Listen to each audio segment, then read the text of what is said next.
Jauh di dalam tanah kuno, Ryoga menemukan roh Sora Kashiwagi, petarung mage legendaris yang dulu berdiri di garis depan melawan gelombang monster dan menyelamatkan banyak warga sipil. Namun, alih-alih diingat sebagai pahlawan, Sora dikhianati oleh komandannya sendiri, Naruhito Byakugo, yang dengan sengaja menggunakan dia dan anak buahnya sebagai umpan, membiarkan mereka mati, lalu mencuri semua kejayaan untuk dirinya sendiri. Sementara setiap jejak pengorbanan Sora dihapuskan, Ryoga menggali kebenaran yang terkubur itu dan mengubah rasa sakit Sora menjadi tawaran baru, balas dendam. Ia berjanji membantu Sora menuntaskan dendamnya, tetapi hanya jika Sora setuju menjadi pelayan mayat hidupnya. Apa yang terjadi selanjutnya lebih gila lagi. Ryoga menyiapkan mayat naga sebagai wadah bagi jiwa Sora, menciptakan tubuh yang jauh lebih kuat daripada tubuh yang ia miliki di garis suatu masa lalu. Begitu Sora menerima, ia bangkit di dalam tubuh yang kuat itu, mempertahankan bakat petarung maginya, dan mendapatkan kemampuan untuk tumbuh lebih kuat seiring waktu. Namun, mengapa ia melakukan semua ini? Kemanusiaan sedang menjalani hari-hari biasa sampai monster mulai keluar dari gerbang yang muncul tanpa peringatan, yang pada akhirnya menjerumuskan dunia ke dalam kekacauan. Namun, beberapa orang membangkitkan kemampuan berkat kekuatan sistem yang tidak diketahui, dan mereka dikenal sebagai pemburu, hunter, yang pada akhirnya menyelamatkan dunia. Dengan menaklukkan gerbang-gerbang ini, para pemburu tumbuh kuat naik dari peringkat 1 bintang ke peringkat 7 bintang. Mengejutkan, ada 7 pemburu yang mencapai peringkat 9 bintang berkat kasih karunia, konstelasi dan mendirikan 7 keluarga besar yang menguasai dunia. Namun, MC kita, Shinen Ryoga, adalah anomali yang menjadi manusia pertama dalam sejarah yang mencapai peringkat 9 bintang tanpa kasih karunia konstelasi. Hal ini tidak disukai oleh 7 keluarga besar, dan para konstelasi memutuskan bahwa keberadaannya berisiko meruntuhkan tatanan dunia. Oleh karena itu, mereka melacaknya ke kota yang terbakar untuk membunuhnya. Salah satu dari 7 keluarga besar muncul, mengakibatkan pertempuran mematikan yang bahkan mengorbankan lengan kanan pria kita. Ia dipaksa berlutut sambil melihat lawannya, seorang pria bernama Dimitri, duduk di depannya untuk mengejeknya. Rupanya, Dimitri juga pemburu peringkat 9 bintang, dan dia adalah inkarnasi Odin, sang Raja Mage. Ryoga terpaksa bertanya mengapa dia mencoba membunuhnya. Ia ingin tahu apakah itu karena dia tidak memiliki kasih karunia konstelasi, atau karena dia menolak melayani 7 keluarga besar. Dimitri mengatakan bahwa dia bisa menganggapnya sebagai keduanya. Dimitri menyebutkan bahwa para konstelasi menginginkannya mati, jadi tidak banyak yang bisa dia lakukan. Dia menyebutkan akan aneh jika seseorang bisa tumbuh kuat tanpa konstelasi. Dimitri menyebutkan bahwa Ryoga adalah raja abadi yang memiliki kekuatan menyaingi 7 keluarga besar dan kasih karunia konstelasi sendirian, yang menjadikannya ancaman. Sebagai tambahan, Dimitri mengatakan 7 keluarga besar sudah cukup sibuk saling mengawasi satu sama lain. Dimitri memberitahu Ryoga bahwa dia telah mencemari tatanan alami karena dia seorang nekromancer, dan dengan memanipulasi orang mati, dia telah menginjak-injak stabilitas dunia. Dia menyebutkan bahwa dalam pertempuran antara 9 bintang, kekuatan konstelasi pada dasarnya menentukan pemenangnya, tetapi karena dia memiliki kekuatan kotor, para konstelasi telah meninggalkannya. Dimitri memberitahu Ryoga bahwa inilah perbedaan di antara mereka, tetapi Ryoga memarahinya, mengatakan dia bisa bicara besar saat bersembunyi di balik kekuatan Odin. Ryoga kemudian memberitahu Dimitri bahwa dia mengajaknya bicara karena dia sedang mengulur waktu, dan dia akan menunjukkan padanya apa yang bisa dia lakukan. Ryoga kemudian melepaskan aura luar biasa untuk meregenerasi tulang-tulang mati di area tersebut, membangkitkan semuanya sebagai mayat hidup. Dimitri mengejeknya, mengatakan dia tidak tahu bahwa dia masih memiliki kekuatan sebanyak ini di dalam dirinya, dan karena itu, dia akan menggunakan sihir terkuatnya untuk melawannya juga. Dimitri bahkan tidak bergerak dari tempatnya saat dia merapalkan teknik yang sangat kuat, mengejutkan Ryoga. Ia menyadari bahwa Dimitri akan menggunakan mata Odin, dan tanpa diragukan lagi, ia tahu bahwa teknik pamungkasnya tidak akan sanggup menandingi kekuatan Dimitri. Ryoga menyaksikan ledakan sihir yang kuat meluncur ke arahnya, tetapi alih-alih menunjukkan wajah ketakutan, ia tersenyum karena ia memiliki sesuatu yang ingin ia coba. Dimitri terkejut melihatnya, tertawa, dan dia melihat ada benda aneh di tangan Ryoga. Ternyata itu adalah artefak yang mampu mengganggu waktu, dan disebutkan Tom Chronos. Benda itu mendeteksi kekuatan konstelasi, dan saat Ryoga mengangkat artefak itu, ledakan mengenai artefak tersebut, yang pada akhirnya menghuni artefak itu dan memenuhi syarat aktivasi. Ini segera mengaktifkan proses regresi. Rupanya, persyaratan aktivasi jam saku Chronos adalah pemain harus mencapai peringkat 9 bintang, dan menyuntikkan kekuatan konstelasi ke dalam jam tersebut. Karena Ryoga tidak memiliki kekuatan konstelasi sendiri, ia memutuskan bahwa ia hanya perlu meminjam milik Dimitri. Dimitri menonton dengan ngeri, bertanya pada Ryoga apa yang telah ia lakukan. Ryoga menggodanya, mengatakan bahwa kekuatan Odin yang dia banggakan akan dia ambil. Ryoga mengacungkan jari tengahnya, memberitahu bahwa dia akan menghancurkannya dan 7 keluarga besar saat mereka bertemu lagi. Sesaat kemudian, cahaya terang menyambar lapangan sebelum segalanya menjadi gelap gulita. Tak lama kemudian, Ryoga terbangun di kamarnya, dan ia menyadari bahwa ia kembali ke rumah yang dulu ia tinggali. Ryoga kesal karena Dimitri mencoba membunuhnya karena alasan sampah, dan dia tidak sabar untuk membalasnya. Ternyata artefak itu kini hancur karena dua hal tidak bisa eksis dalam satu dimensi, dan waktu tidak bisa diputar kembali lagi dari titik divergensi saat ini. Ryoga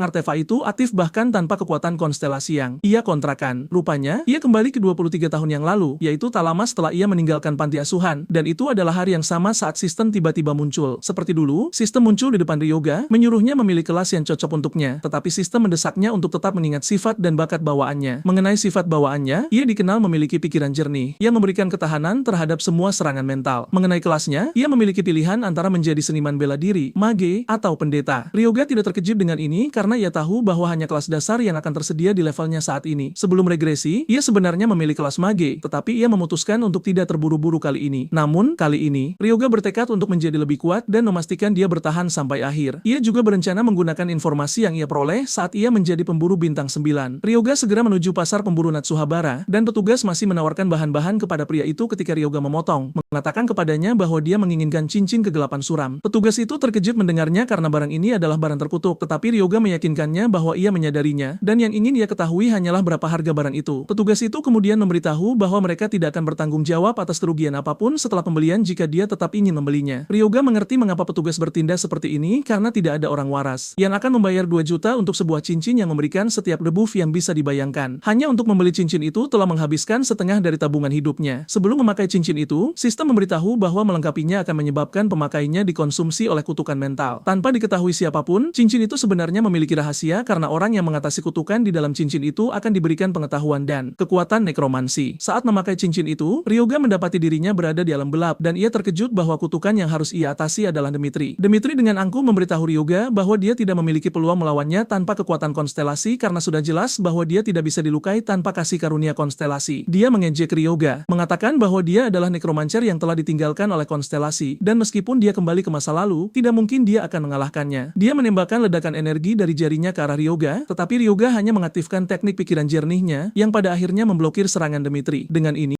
Ryoga mampu menyelesaikan ujian cincin kegelapan suram, dan Ryoga membangkitkan kekuatan nekromancer yang ada di dalam cincin itu. Ternyata satu-satunya cara untuk mematahkan kutukan cincin itu bukanlah dengan melawan, dan karena Ryoga mengetahui hal ini, ia mampu menjadi nekromancer pertama di dunia. Karena dia tidak bisa melawan 7 keluarga besar tanpa kasih karunia konstelasi, ia memutuskan bahwa ia hanya akan menciptakan konstelasi yang memilihnya, dan itulah nekromancer. Karena dia telah menyelesaikan ujian, Ryoga sekarang memiliki satu pilihan lagi di antara kelas-kelas untuk dipilih, yaitu kelas nekromancer. Ini adalah kelas yang menggunakan mayat atau jiwa sebagai media kekuatan. Sebagai bonus kelas pertama, ia akan mendapatkan bakat panduan kematian. Ini adalah bakat yang mengurangi konsumsi kekuatan spiritual sebesar 20% saat menaktifkan atau mempertahankan sihir pemanggilan. Ryoga senang dengan hal ini, dan ia menyadari bahwa ia hanya memiliki 2 keterampilan saat ini, yaitu membangkitkan mayat hidup, keterampilan peringkat E, dan kontrol tulang, yang juga peringkat E. Mengenai keterampilan membangkitkan mayat hidup, ia mampu mengubah mayat menjadi mayat hidup tanpa jiwa. Kontrol tulang, di sisi lain, memberinya apa yang diperlukan untuk menanamkan sihir ke dalam tulang untuk mengendalikannya dengan bebas. Berkat fakta bahwa ia kembali ke masa lalu, peringkatnya juga diatur ulang kembali ke awal, dan meskipun semua pengetahuan nekromancer di dalam cincin itu ada di kepalanya, ia belum bisa menggunakan keterampilan itu. Ryoga menyadari bahwa ia tidak bisa menentang aturan level sistem dan peringkat bintang. Dengan mengikuti sistem, ia bisa mencapai peringkat 7 bintang, tetapi ia tidak bisa mencapai peringkat 9 bintang, yang merupakan ranah transendensi dengan cara biasa. Ryoga menyadari bahwa menjadi nekromancer sejak awal saja tidak cukup, dan jika dia menginginkan kesempatan untuk mengalahkan Demitri, dia membutuhkan bintang pelindung. Berbicara tentang bintang pelindung, ini adalah konstelasi yang memberikan perlindungan kepada pemburu. Tak lama kemudian, Ryoga berkemas dan menuju ke kuil Chronos, yang merupakan konstelasi kuno yang kehilangan cahayanya setelah dikalahkan oleh Zeus dan para dewa Olimpian. Sesampainya di kuil, Ryoga mengeluarkan artefak yang rusak dan menghancurkannya di atas altar. Ini segera mengubah seluruh skenario, dan Ryoga mendapati dirinya berada di alam raja para titan yang jatuh, Chronos. Chronos dengan marah menuntut untuk mengetahui siapa yang datang untuk mengganggu kedamaiannya, tetapi Ryoga hanya memberikan salamnya kepada pria itu. Chronos mendekat ke Ryoga dan melihat artefak di tangannya. Dia segera bertanya apakah dia memutar kembali waktu, dan Ryoga membenarkannya. Chronos terkesan saat mendengarnya, mengatakan itu bukan prestasi kecil, tetapi dia ingin tahu mengapa Ryoga membangunkannya. Chronos adalah ayah Poseidon, dan dia adalah dewa yang menelan anak-anaknya setelah mendengar ramalan kehancuran para titan. Namun, dia dilucuti dari segalanya oleh Olympus dan dibiarkan terlupakan. Suasana mencekam. Ryoga yakin bahwa dia masih akan menyimpan dendamnya terhadap Olympus. Saat Ryoga akhirnya menjawab pertanyaan Chronos, dia bertanya apakah dia ingin balas dendam. Chronos terpaku oleh pertanyaan itu, dan dia bertanya pada Ryoga apa maksudnya dengan ini. Ryoga hanya menjawab, memberitahu Chronos bahwa dia akan bisa membalas dendam jika dia menjadi bintang pelindungnya. Chronos marah saat mendengarnya, bertanya pada Ryoga apakah dia pikir manusia biasa sepertinya bisa ikut campur dalam pembalasannya. Dia bertanya apakah dia dia pikir seseorang sepertinya bisa menjatuhkan Olympus. Chronos mengulurkan tangannya ke arah Ryoga. Dengan marah, tetapi Ryoga segera angkat bicara mengungkapkan bahwa ia sampai ke peringkat 9 bintang tanpa bantuan konstelasi apapun, dan Zeus adalah salah satu dewa yang ingin ia balas dendam. Ternyata Ryoga ingin menjatuhkan ketujuh rumah besar, bukan hanya kaum Romanov saja. Ryoga memberitahu Chronos bahwa jika mereka mengalahkan keluarga-keluarga besar, Olympus akan kehilangan kendali atas bumi yang akan menandakan dimulainya balas dendamnya. Chronos memberitahu Ryoga bahwa dia berbicara tentang balas dendam, tetapi apa yang baru saja dia sebutkan hanyalah tujuan kecil. Chronos memberitahu bahwa dia mungkin cukup kuat untuk mengaktifkan jamnya, tetapi dia memberitahunya bahwa seseorang yang dipilih oleh konstelasi tidak bisa berjalan di jalur seorang nekromancer. Chronos langsung memberitahu Ryoga bahwa dia tidak bisa selaras dengan sesuatu yang menentang takdir karena sifat mereka benar-benar berbeda. Ryoga setuju bahwa ini mungkin benar untuk Dewa Waktu, tetapi berbeda halnya untuk Dewa Panen. Rupanya, konstelasi membentuk kontrak berdasarkan kompatibilitas dengan asal dan sifat seseorang, bukan kekuatan. Pada dasarnya, Chronos adalah Dewa Panen dan Waktu, dan Sabit adalah simbol panen, yang juga merupakan simbol kematian. Panen dan kematian keduanya mewakili siklus, kematian, dan kelahiran kembali, yang berarti mereka menentang tatanan alami. Chronos marah saat mendengarnya, dan dia berteriak pada Ryoga bertanya mengapa dia berani menghubungkannya dengan kematian. Chronos mendesak Ryoga untuk tidak bertindak terlalu jauh, tetapi Ryoga menyuruhnya untuk mengesampingkan harga dirinya. Ryoga bertanya apakah dia ingin hidup tanpa kekuatan atau nama sambil memberitahunya bahwa dia bebas untuk tetap menjadi orang tua keras kepala jika dia ingin terus berada di bawah Olympus selamanya. Ryoga memberitahu bahwa dia datang ke sana karena dia pikir dia akan memilih balas dendam bahkan jika itu berarti mengubah dirinya sendiri. Ryoga mendesak Chronos untuk bergabung dengannya agar mereka bisa merebut kembali kekuatan mereka untuk menghancurkan Olympus. Jauh di lubuk hati, Ryoga tahu bahwa satu-satunya kesempatan yang dia miliki adalah agar Chronos bergabung dengannya, dan dia tidak boleh menyia-nyiakan kesempatan ini. Chronos kemudian tersenyum, memberitahu Ryoga bahwa dia belum melupakan balas dendamnya, tetapi dia harus membuktikan bahwa dia bisa menjadi kekuatan di baliknya. Dia bertanya apakah Ryoga sadar bahwa membalikan sifatnya akan membawa rasa sakit yang luar biasa, tetapi dia mendesaknya untuk menanggungnya, meyakinkan dia bahwa dia akan menjadi bintang pelindungnya jika dia bisa. Ryoga terkejut bahwa Chronos bahkan tidak membuang waktu, dan sebelum Ryoga menyadarinya, Chronos mengulurkan tangannya ke arahnya untuk menunjuknya sebagai orang sucinya. Ryoga bingung dengan apa yang dimaksud dengan orang suci, tetapi bahkan sebelum dia sempat memikirkannya, kekuatan Chronos mengalir ke dalam dirinya. Rupanya, seorang orang suci menerima kekuatan ilahi sebagai perwakilan konstelasi, dan karena dia sudah memiliki elemen gelap seorang nekromancer, Ryoga merasakan dua kekuatan itu berbenturan di dalam dirinya. Ryoga tertekan oleh ini, tetapi dia tahu bahwa dia akan kehilangan satu-satunya kesempatan untuk mendapatkan bintang pelindung jika dia pingsan. Ryoga jatuh berlutut, tetapi menolak untuk menyerah karena dia harus menanggungnya. Tak lama kemudian, Ryoga kembali ke Jepang dengan senyum di wajahnya karena dia berhasil melakukan kontrak dengan Chronos. Chronos sekarang berada di dalam ruang mentalnya, dan dia terkejut melihat betapa dunia telah berubah. Ryoga frustrasi dengan betapa banyak dia berbicara karena Chronos saat ini tidak memiliki pengikut, tidak ada kekuatan, dan tidak ada perlindungan ilahi. Chronos mungkin telah kembali sebagai konstelasi, tetapi dia dipaksa berperan sebagai malaikat maut karena sabitnya. Ryoga menyadari bahwa terserah padanya untuk membangun segalanya dari nol agar Chronos bisa mendapatkan kembali kekuatannya. Chronos mengakui bahwa dia bersemangat karena sudah sangat lama, dan dia mendesak Ryoga untuk menyebarkan namanya jauh dan luas karena dia sekarang adalah orang suci. Pada dasarnya, orang suci adalah kelas berperingkat tertinggi di barisan pendeta, dan Ryoga tidak percaya bahwa Chronos pada dasarnya mengubah seorang nekromancer menjadi pendeta. Ryoga juga telah memperoleh keterampilan orang suci ksatria putih. Ini adalah mantra suci yang menghilangkan setiap penalti saat menggunakan keterampilan nekromancer. Selain itu, dia memiliki pemurasan nyawa yang merupakan mantra suci yang menyerap kekuatan hidup target dan dapat digunakan untuk peningkatan fisik atau elemen penyembuhan. Ini pada dasarnya adalah kekuatan suci yang telah ternoda oleh kematian. Sementara pendeta menggunakan kekuatan suci yang diberikan oleh para dewa, nekromancer menggunakan energi spiritual, dan ini adalah pertama kalinya Ryoga mendengar bahwa seseorang bisa menggunakannya bersama-sama. Ryoga memberitahu Chronos bahwa menggunakan pemanggilan nekromancer dan keterampilan suci orang suci pada saat yang sama pada dasarnya adalah curang. Chronos kemudian memberitahu Ryoga bahwa dia bukan sekadar bintang pelindung karena dia tidak hanya memilihnya sebagai perwakilannya. Kemudian Ryoga sadar bahwa itu semua sudah direncanakan sejak awal, dan Chronos tertawa terbahak-bahak mengatakan dia pernah menjadi raja dewa. Ryoga tersenyum, mengatakan dia mungkin akan menuju ke taman kuno karena itu adalah tempat yang sempurna untuk menguji kekuatan barunya. Berbicara tentang gerbang, mereka adalah pintu menuju dimensi lain, dan mereka diklasifikasikan sebagai aliran, flow, yang menghilang setelah bos dan inti dikalahkan. Ada juga yang tetap, fix, yang ada secara permanen, dan untuk taman kuno, itu adalah entry tetap. Persyaratannya adalah 1 bintang, dan itu adalah gerbang berukuran sedang. Karena taman kuno adalah tipe tetap dan memiliki batas entry 1 bintang, itu membuatnya mudah bagi pemburu pemula untuk masuk. Sesampainya di pintu masuk gerbang, Ryoga memperhatikan bahwa pemburu lain di sana sedang mencari tim. Meskipun dia dulu melakukan sesuatu seperti ini, itu tidak pernah berakhir menjadi tim yang layak. Tiba-tiba, Ryoga didekati oleh tim yang ingin tahu memberitahu apakah dia tertarik untuk bergabung dengan mereka. Ryoga hanya menolak pria itu, memberitahu bahwa dia baik-baik saja. Pria itu merasa malu dengan ini, dan dia bertanya pada Ryoga apakah dia akan baik-baik saja sendirian karena tampaknya dia adalah pemburu baru. Anggota tim pria itu menyuruhnya untuk tidak mengkhawatirkan Ryoga karena dialah yang menolak tawaran mereka untuk membentuk tim. Ryoga, di sisi lain, lebih dari senang sendirian karena dia akan menguji keterampilan barunya. Saat memasuki taman kuno, Ryoga memperhatikan bahwa lingkungannya tenang, dan dia tahu bahwa pola biasanya adalah sesuatu yang akan melompat ke arahnya. Dia belum selesai mengatakan ini ketika goblin menerjang ke arahnya dari belakang. Ryoga dengan mudah menghindari serangan goblin, membiarkan monster itu terbuka. Ryoga kemudian mencengkeram lehernya, berterima kasih karena berusaha keras untuk terbunuh. Ryoga mengaktifkan bakat bawaannya, Ksatria Putih, sehingga mengubah kekuatan spiritual menjadi kekuatan suci. Dia juga menambahkan pengurasan nyawa untuk menyerap vitalitas goblin. Goblin itu berteriak ngeri saat vitalitasnya meninggalkan tubuhnya, dan Ryoga menyadari bahwa sensasi menggunakan kekuatan suci dan kekuatan spiritual cukup mirip. Sesaat kemudian, Ryoga selesai menyerap vitalitas monster itu, dan dia menjatuhkannya ke tanah. Saat itu, Ryoga menyadari bahwa statistik-statistiknya telah meningkat, dan dia terkejut bahwa dengan menguras monster, dia bisa meningkatkan statistiknya. Dari perhitungannya, dia menyadari bahwa dengan membunuh 25 goblin, dia akan mendapatkan satu level. Seperti biasa, Chronos muncul bertanya pada Ryoga, apakah dia menyukai kekuatan barunya, dan Ryoga tidak bisa tidak mengakui bahwa itu luar biasa. Karena dia sekarang memiliki tubuh goblin yang tergeletak di sana, Ryoga memutuskan untuk mencoba kekuatannya untuk membangkitkan mayat hidup. Dia menggunakan kata perintah yang familiar, dan tanpa masalah, goblin itu bangkit. Dia diberitahu bahwa karena tingkat penyelesaian zombie tinggi, statistik goblin telah meningkat sebesar 97,2%. Goblin itu dinilai 1 bintang, dan Ryoga menyadari bahwa itu bisa membantu melakukan pekerjaan satu orang di taman kuno. Saat itu, 3 zombie lagi muncul di kejauhan, dan Ryoga memutuskan untuk menggunakannya sebagai subjek tes. Dia melepaskan goblin zombinya ke arah trio itu, dan dia menangkap salah satu goblin. Dia mendorongnya ke tanah sambil menggigit lehernya. Salah satu goblin menebas goblin di punggung, tetapi yang mengejutkan mereka, ini tidak memengaruhi goblin mayat hidup. Ryoga mengejek zombie lain, memberitahu mereka bahwa rekan mereka sekarang adalah mayat hidup, dan dia tidak akan mati bahkan jika mereka menyerang bagian vitalnya. Ryoga segera menangkap salah satu goblin dari belakang dan menguras vitalitasnya. Ryoga kemudian mencoba pengurasan nyawanya pada goblin mati yang dibunuh oleh goblin mayat hidup. Mengejutkan, itu berhasil, dan Ryoga tersenyum karena dia menyadari bahwa itu berfungsi pada berbagai toleransi. Karena inilah masalahnya, Ryoga memutuskan untuk mempercepat. Rupanya, ada pernyataan yang diturunkan di antara para nekromancer bahwa selama seseorang berhasil mengalahkan yang pertama, tujuannya setengah tercapai. Dengan kata lain, menciptakan mayat hidup pertama adalah bagian tersulit, dan begitu seseorang melewati rintangan itu, segalanya menjadi jauh lebih mudah. Tak lama kemudian, Ryoga sudah memiliki 4 goblin mayat hidup di pasukannya, dan dia melepaskannya pada goblin lain yang dia temui. Pertempuran sengit terjadi di antara mereka, dan salah satu goblin normal menghujamkan pisaunya ke goblin mayat hidup, dan dia panik ketika dia menyadari bahwa ini tidak melakukan apapun untuk menjatuhkannya. Chronos tidak sepenuhnya senang dengan status pertempuran tersebut, dan dia bertanya pada Ryoga apakah dia akan membawa martabat ke dalam pertarungan. Tetapi Ryoga menyuruhnya untuk membiasakan diri dengan skenario ini karena beginilah cara seorang nekromancer bertarung. Tidak lama setelah ini, Ryoga diberitahu bahwa dia telah mencapai batas maksimum mayat hidup yang dapat dikendalikan, yaitu 20 mayat hidup. Saat pertempuran berlanjut, 3 goblin memutuskan bahwa berlari lebih baik daripada bertarung, tetapi panah berapi tiba-tiba muncul entah dari mana, membunuh goblin normal itu. Ryoga segera memerintahkan goblin mayat hidupnya untuk berhenti, dan dia memberitahu siapapun yang bersembunyi di luar sana untuk keluar. Trio yang mendekatinya sebelumnya dalam upaya untuk membentuk tim dengannya keluar, dan Ryoga segera mengonfirmasi bahwa dia mengenal mereka dari suatu tempat. Rupanya, mereka adalah pemburu bayangan kembar, dan ekspresi Ryoga berubah menjadi ekspresi dingin ketika dia mengingat ini. Rupanya, mereka pernah dikirim untuk membunuhnya sebelum regresi. Pemburu bayangan kembar, Yuma dan Yukarendo, dikenal sebagai pemburu kembar fraternal. Ryoga ingat bahwa mereka adalah musuh yang menyusahkan saat itu, tetapi saat ini, mereka tidak terlihat kuat. Ryoga tidak sepenuhnya terkejut karena mereka masih pemburu 1 bintang. Namun, dia tahu bahwa hanya ada 2 saat itu, dan pria terakhir tampaknya adalah anggota baru. Chronos memberitahu Ryoga bahwa itu adalah pilihan yang baik untuk menyingkirkan musuh masa depan sejak dini, tetapi Ryoga tidak. Ryoga sepenuhnya setuju karena dia tahu kedua orang itu hanya menerima permintaan pembunuhan, bukan karena mereka memiliki dendam pribadi padanya. Yuma kemudian bertanya apakah Ryoga adalah orang yang mengendalikan zombie tersebut. Ryoga memahami kebingungan dan keterkejutan mereka karena kelas necromancer belum dikenal luas sampai nanti. Ryoga menjawab pertanyaan itu, mengatakan bahwa zombie itu adalah panggilannya. Ryoga menyadari bahwa dia membutuhkan orang untuk menjadi pembawa barang baginya, sehingga kelompok Yuma sebenarnya cocok untuk peran tersebut. Selain itu, dia percaya bahwa alasan utama mereka menjadi hunter hanyalah demi uang. Ryoga kemudian bertanya apakah mereka bersedia bekerja dengannya, membuat Yuma bingung. Ryoga mengatakan bahwa dia ingin menyerahkan pengumpulan batu sihir kepada kelompok tersebut, memberitahu mereka bahwa pembagian hasilnya adalah 80 banding 20. Dia mengungkapkan bahwa dia akan mengalahkan musuh-musuhnya agar trio itu bisa mendapatkan uang dengan mudah. Setelah mendengar tawaran tersebut, Yuma dan teman-temannya berbalik untuk mendiskusikannya. Yuka memberitahu Yuma bahwa mereka tidak bisa mempercayai Ryoga, dan pria ketiga setuju dengannya karena dia belum pernah mendengar tentang hunter yang memanggil zombie. Setelah beberapa menit diskusi serius yang terasa sangat lama, Yuma akhirnya berbalik dan memberitahu Ryoga bahwa mereka setuju. Namun, dia ingin pembagian hasilnya 50-50. Ryoga dengan santai mengatakan bahwa tawaran terbaik yang bisa dia berikan adalah 70-30, dan jika mereka tidak tertarik, mereka boleh pergi. Yuma tidak punya pilihan selain menerima, dan pria ketiga,